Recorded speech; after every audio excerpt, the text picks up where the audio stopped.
Nicole Ledouarin, Les secrets de la vie.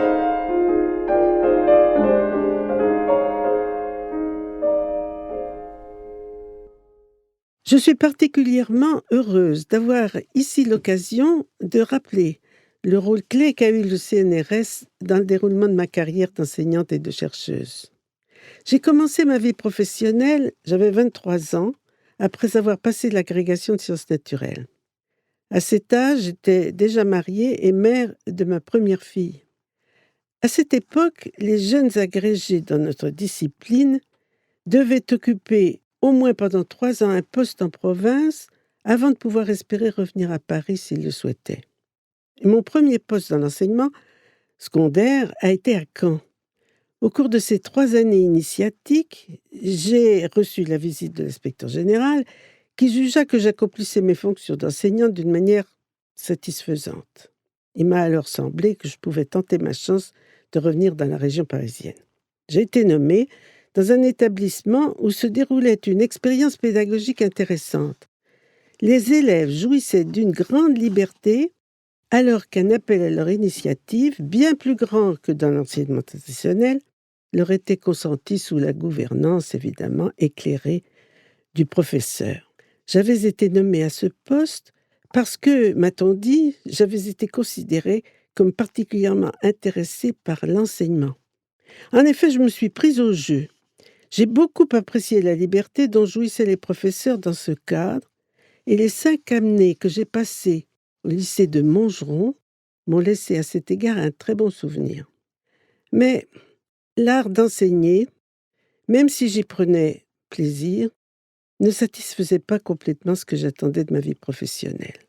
Je regrettais l'université, le contact étroit qu'elle permet avec la science telle qu'elle se pratique et telle qu'elle progresse. Bien que déjà à cette époque, je considérais la transmission du savoir aux générations plus jeunes comme une activité noble et essentielle, j'ai quand même décidé à 28 ans d'essayer de me rapprocher à nouveau de l'université et de chercher un laboratoire où je pourrais entreprendre un travail de recherche qui me mènerait peut-être à un doctorat. Je ne soupçonnais pas les difficultés que j'allais rencontrer. On était en 1958 et la recherche en France, qui avait beaucoup souffert de la guerre et de l'occupation, se relevait doucement. Peu de laboratoires dans ma discipline occupaient les premières places dans la recherche mondiale qui avait surtout progressé aux États-Unis. Heureusement, le CNRS, créé en 1939, juste avant le déclenchement de la Deuxième Guerre mondiale, a joué, après le retour de la paix, un rôle décisif dans la renaissance de la science française. J'ai donc commencé à chercher un laboratoire qui me permette de travailler comme chercheur libre pendant les moments que me laissaient mes fonctions d'enseignante. Je n'ai obtenu que des refus. J'étais trop âgée, j'avais 28 ans. J'avais une famille et 2 enfants et un emploi de professeur de lycée. Que voulais-je de plus? C'est la réponse qui me fut faite par une femme qui me renvoyait à mes chères fonctions d'enseignante. Cette expérience m'a un peu découragée. Mais la chance est venue à mon secours. J'ai rencontré par hasard une ancienne amie que je n'avais pas revue depuis plusieurs années.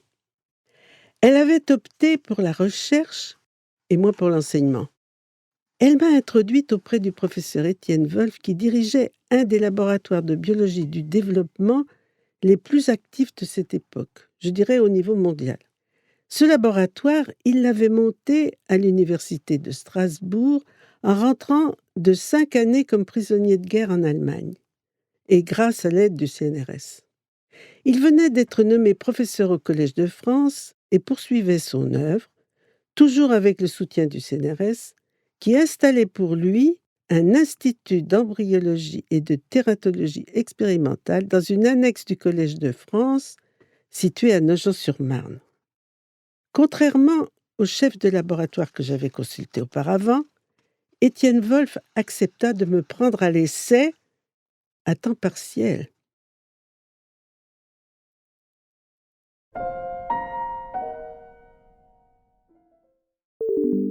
Nous espérons que vous avez apprécié cet aperçu.